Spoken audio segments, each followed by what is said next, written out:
जे तुम जगतर सृष्टि अधिकारी भाव में समस्त को वशीभूत कर देखो जिराफ पाखक जी बोले एमती कर पड़ो हाथी पाखक गले गोटे छोट पर्वत साइड ठिया बोला बड़े लगे किंतु मनुष्य कंट्रोल कर कारण मुंडर साइज रे जो मनुष्य को मुंडा कर गोटे बस्तार रखीदेव तार मुंडर साइज हो कि तार मुंड उपर बसी जुआड़े बुले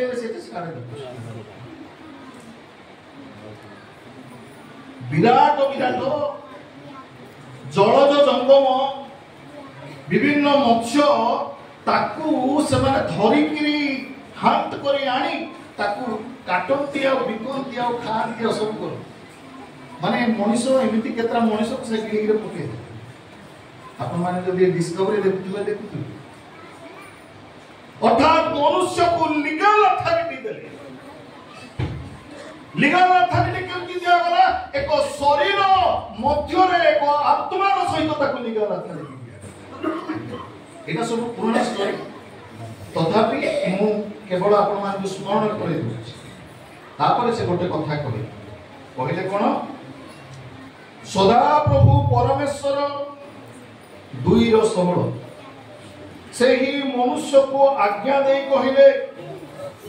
तुम्हे उद्यानर समस्त वृक्षर फल स्वच्छंद भाव में भोजन करिवो मात्र सत्य शब्द ज्ञानदायक वृक्षर फल भोजन करिवो नाही जेहेतु जो दिन ताहा खाइबो सेही दिन नितांत मरिबो परमेश्वर आज्ञा कले मु तुमको ए अधिकार देली ए सकल अधिकार मध्यरु गोटिए अधिकार केवल तुमको दो नाय से अधिकार होची उद्यान मध्य रे थिबा सत सत ज्ञानदायक वृक्षर फल खाइबो आ मनुष्य शैतान रो प्ररोचना पड़ी बेले बेले प्रभुकर वाक्य सुनेबा प्रभुकर आज्ञा बहता अवलंबन करने शैतान कथा सुने पड़े श्रद्धा लगे माँ मान को देखो कार्पुट कथा लगुच बोले कान जदि गोटे फुट तुम थी मुझे एमती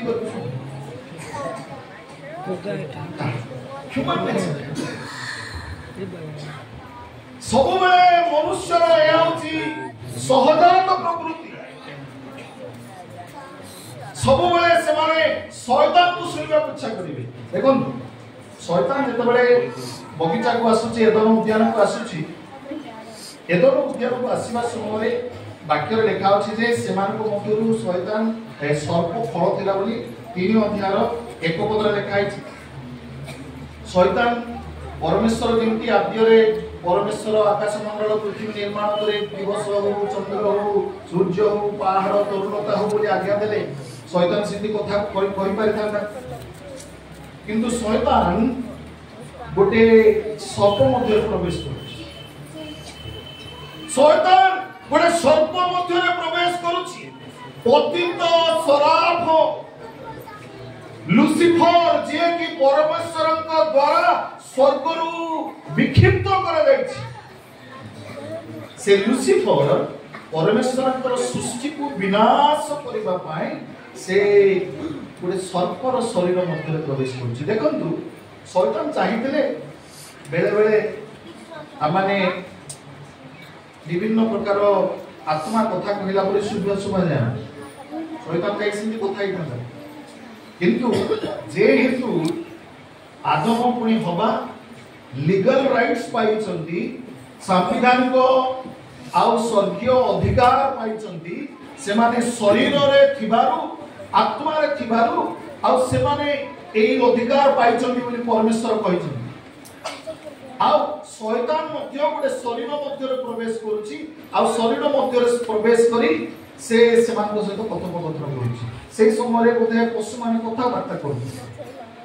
जगतर पतन पूर्वे पशु पक्षी माने बोधे कथबार्ता करुछि ये सर्प मध्य प्रवेश कर आपण माने देखंतु ए जेतेबेले सर्प ऊपर जाउछि सर्प ऊपर जीवा समय से समान सहित कथोपकथन करुछि परमेश्वर जेतेबेले सर्प को आउ अभिशाप दउचंदी 3 रो 14 पद लिखा अछि तमु सदाप्रभु परमेश्वर सर्प को कहिले एही कार्य करिवा हेतु तुम्हे समस्त ग्राम्य और वन्य पशु ठारू अधिक शापग्रस्त हेलो तुम्हे अपना पेट नहीं गमन करिवो और जाप जीवन धूली खाइबो। मझिरे केतेक वैज्ञानिक माने गोटे सापर एक्सरे करले सापर एक्सरे रे तार जो सापर कंकाल अछि सापर शरीर भितरे दुईटा गोड़ थाए हाड़र गोड़ अछि सापर तो स्केलेटन अछि कंकाल अछि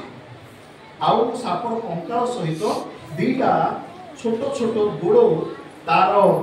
आउ सापर शरीर भितर अछि बोली आउ वैज्ञानिक माने ताकू स्कैन करिकरी आ ताकू जेंति तार स्केलेटन बाहर करबा सेंति बाहर करछिन अर्थात वर्तमान मध्य सर्पर गोड़ अछि किंतु शरीर भितर अछि कारण परमेश्वर ताको अभिशाप देले अन्य वन्य पशु ठारू तुमे शापग्रस्त हेलो तुमे अपना पेट देई आ गमन करिबो आ पेट रे गमन करिबो आ अपना पाद देई गमन करिबो नै अर्थात शैतान ए सब कर्म अभिशाप पाइबा पूर्वरु सर्प अभिशाप पाइबा पूर्वरु तार गुण थे एटा गोटे कथा जोडा के माने जानि रखला तापरे जेतेबेले मनुष्य शैतान रो प्ररोचन रे पड़ी शैतान रो प्ररोचन रे पड़ी हवा सेही आउ उद्यान मध्यस्थ सत सत ज्ञानदायक वृक्षर फल भोजन कला तार स्वामी को देला उभय खाइले परमेश्वरंकर क्रोध सेमानक प्रति प्रकाश पाइला उद्यान मध्य रे सायं काल रे परमेश्वर जेतेबेले सेमानक सहित गमनागमन करबा को आछंती एमाने वृक्षर कोरल मध्य रे आपना को गोपन करिसंती लुचैछंती परमेश्वर पचारले हे आदम तुमे केउ थारे सेतबेले से उद्यान मध्य रब सुनी उल्लंघता सकाश भीत होई उचिला बोली से साक्ष्य दउछ तापर परमेश्वर कहले तुमे कि से मना फल खाइछो हां प्रभु तुमे जो नारी को देइछो से नारी मते देला से नारी कहला तो ए शैतान ए सर्प मते भुलेइला परमेश्वर जदि चाहितांदे से समय रे मनुष्य को रक्षा करि पारे किंतु जेहेतु परमेश्वर मनुष्य को गोटे शरीर दैछंती परमेश्वर मनुष्य को शरीर सहित आत्मा दैछंती सेतिपाय परमेश्वर बिना शरीर रे मनुष्य को रक्षा करि पारे मन रखो सेतिपाय परमेश्वर गोटे नूतन योजना कले एहा जगतर पतन पूर्वे हेछि भाई एटा को स्मरण रखंतु ए संकल्प परमेश्वर जगतर पतन पूर्व करिसंती आउ परमेश्वर कहले आम्भे तो पवित्र आम्भर वाक्य पवित्र आम्भर वाक्य अखंड आम्भे जहा मुखर उद्गार कलु ताहा सार्थक न होई आम्भ निकट को प्रत्यावर्तन करे नाही आ जिसाय 55 रो 11 पाठ करंतु आम्भ मुखर निर्गत हां प्रत्येक आम्भ मुखर निर्गत वाक्य से परि हेबो ताहा निष्फल होई आम्भ निकट को फेरी आसबो नाही मात्र आम्भे जहा इच्छा करू ताहा सिद्ध करिवो ओ जेउ कार्य पई आम्भे प्रेरण करू ताहा कृतार्थ हेबो देखंतु ताहा कार्यक्षम न हेई आम्भ निकट को फेरी आसीबो नाही आमे जो कार्य पाए ताहा को प्रेरण करियछु ताहा कृतार्थ हेबो बोली कहउछन माने ताहा नितांत सफल हेबो परमेश्वर जेतेबेले आपनार मुखरे आपनार प्रतिज्ञा युक्त वाक्य प्रकाश करि देले कहिले तुमे जदि एही वृक्षर फल खाइबो तुमे नितांत मरिबो सेतेबेले को जेतेबेले माने वृक्षर फल खाइले सेमानकु परमेश्वर पुनर्बार हो बाबू एथर भूल हे गेला एथर छाडी देली नेक्स्ट टाइम करिवो चोपा काट देबी एटा कोइ कर दे परमेश्वर से कोन से अपना वाक्य रे जहाँ उच्चारण करती ताहा ही साधन करती जोरे कहबा हालेलुया से पवित्र ईश्वर अटंती से पवित्रता अपनार मध्यरे धारण करती से पवित्र ईश्वर हेतिबारु परमेश्वर कहले आमे पवित्र आउ तुमे माने पवित्र प्रथम पितर एक अध्याय माने ताहा देखु एक अध्याय 16 पदरे ताहा देखु जेतु आमे पवित्र तुमे माने पवित्र हो बिना पवित्रतारे तुमे ताहांकर निकट को जाई परिबो नाय किंबा परमेश्वर तुम निकट को आसी परिबे नाय एठी जते लोक अछंती दूर दूरांतर अनेक भाई भौणी माने आछंती अनेके वर्ष सारा गिरजा को न आसी आज की बसछंती आज काहे आसी बसछंती आज क्रिसमस पर्व जीशुंकर जन्म उत्सव आज जीशुंकर जन्म उत्सव रे अटेंड कर देले वर्ष सारा चला पुरी एटा का चिन्ह एटा नुह भाई परमेश्वर जो माने पवित्रता अवलंबन करंती सेमानंको निकट को ही जाई परिबे से निजे इच्छा कले मध्य भाई मु तुम पाकु आसबा इच्छा करछि बोली कहबे किंतु जाई परिबे बिकॉज़ ही इज होली से पवित्र अटंती एटा को स्मरण रखो हमें यीशु को क्रिसमस दिन यदि भेटिबा को इच्छा करू से पवित्र से कौनसी प्रकार तांको मध्यरे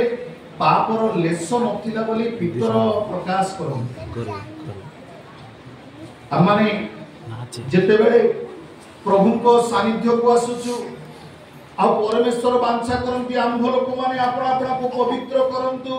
जेते बेले आदम पुणी हबा परमेश्वरंकर अवज्ञा करी से परमेश्वरंकर ठारू दूर को गले परमेश्वर समान को निमंते इच्छा कले मध्य समान को निकटवर्ती हबा को बांछा कले मध्य ताको निकट को जाई परमति कारण से पवित्र अटन द्वितीय कथा तांको ठारे गोटे शरीर मनुष्य शरीर